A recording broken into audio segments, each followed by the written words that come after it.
ಬಸ್ಗೆ ಡಿಕ್ಕಿ ಹೊಡೆದ ಬಸ್, 14ಕ್ಕೂ ಹೆಚ್ಚು ಮಂದಿಗೆ ಗಾಯ. ಬೆಂಗಳೂರು ಸಿಗ್ನಲ್ನಲ್ಲಿ ನಿಂತಿದ್ದ ಬೆಂಗಳೂರು ಮಹಾನಗರ ಸಾರಿಗೆ ಸಂಸ್ಥೆಯ ವಜ್ರ ಬಸ್ಗೆ ಬಿಎಂಟಿಸಿಯ ಸಾಮಾನ್ಯ ಬಸ್ ಡಿಕ್ಕಿ ಹೊಡೆದ ಪರಿಣಾಮ 14ಕ್ಕೂ ಹೆಚ್ಚು ಮಂದಿ ಗಾಯಗೊಂಡಿರುವ ಘಟನೆ ಸಿಲಿಕಾನ್ ಸಿಟಿಯ ಹೃದಯ ಭಾಗದಲ್ಲಿರುವ ಪ್ರಮುಖ ಜಂಕ್ಷನ್ ಆದ ಕೆಆರ್ ಸರ್ಕಲ್ ಬಳಿ ಇಂದು ಬೆಳ್ಳಂಬೆಳಗ್ಗೆಯೇ ನಡೆದಿದೆ. ಕೆಆರ್ ಸರ್ಕಲ್ ಜಂಕ್ಷನ್ನ ಸಿಗ್ನಲ್ನಲ್ಲಿ ಬಿಎಂಟಿಸಿಯ ವಾಯು ವಜ್ರ ವೋಲ್ವೋ ಬಸ್ ನಿಂತಿತ್ತು. ಇದೇ ವೇಳೆ ಹಿಂಬದಿಯಿಂದ ಅತಿ ವೇಗವಾಗಿ ಬಂದ ಮತ್ತೊಂದು ಬಿಎಂಟಿಸಿ ಎಲೆಕ್ಟ್ರಿಕ್ ಬಸ್ ಸಿಗ್ನಲ್ನಲ್ಲಿ ನಿಂತಿದ್ದ ವಾಯು ವಜ್ರ ಬಸ್ಗೆ ಹಿಂದಿನಿಂದ ಅತ್ಯಂತ ವೇಗವಾಗಿ ಬಂದು ಗುದ್ದಿದೆ. ಡಿಕ್ಕಿಯ ರಭಸಕ್ಕೆ ಸಾಮಾನ್ಯ ಬಿಎಂಟಿಸಿ ಎಲೆಕ್ಟ್ರಿಕ್ ಬಸ್ನ ಮುಂಭಾಗ ಸಂಪೂರ್ಣವಾಗಿ ಜಖಂಗೊಂಡಿದೆ. ಬಸ್ ಚಾಲಕನಿಗೆ ಗಂಭೀರ ಗಾಯವಾಗಿದ್ದು ಆಸ್ಪತ್ರೆಗೆ ದಾಖಲಿಸಲಾಗಿದೆ. ಮತ್ತೊಂದು ಮಹಿಳೆಗೆ ಗಂಭೀರ ಗಾಯವಾಗಿ ಕಾಲು ಸಿಕ್ಕಿ ಹಾಕಿಕೊಂಡಿತ್ತು.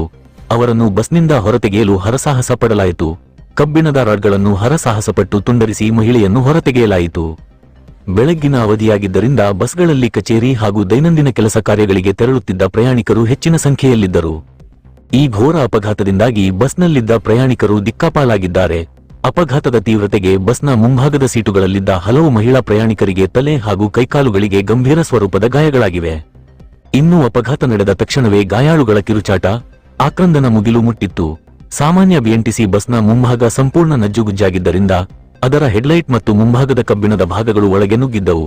ಇದರಿಂದಾಗಿ ಮುಂಭಾಗದ ಸೀಟಿನಲ್ಲಿದ್ದ ಹಲವಾರು ಪ್ರಯಾಣಿಕರು ಸೀಟುಗಳ ಮಧ್ಯೆ ಸಿಲುಕಿಕೊಂಡು ಹೊರಬರಲಾಗದೆ ಒದ್ದಾಡುತ್ತಿದ್ದರು. ಘಟನೆಯನ್ನು ಕಣ್ಣಾರೆ ಕಂಡ ಸುತ್ತಮುತ್ತಲಿನ ಸಾರ್ವಜನಿಕರು ಹಾಗೂ ಹತ್ತಿರದಲ್ಲಿದ್ದ ವಾಹನ ಸವಾರರು ತಕ್ಷಣವೇ ರಕ್ಷಣೆಗೆ ಧಾವಿಸಿದರು. ನಜ್ಜುಗುಜ್ಜಾಗಿದ್ದ ಬಸ್ನ ಭಾಗಗಳನ್ನು ಸರಿಸಿ ಒಳಗೆ ಸಿಲುಕಿದ್ದ ರಕ್ತಸಿಕ್ತ ಪ್ರಯಾಣಿಕರನ್ನು ಹೊರಗೆ ತೆಗೆಯಲು ಹರಸಾಹಸ ಪಟ್ಟರು.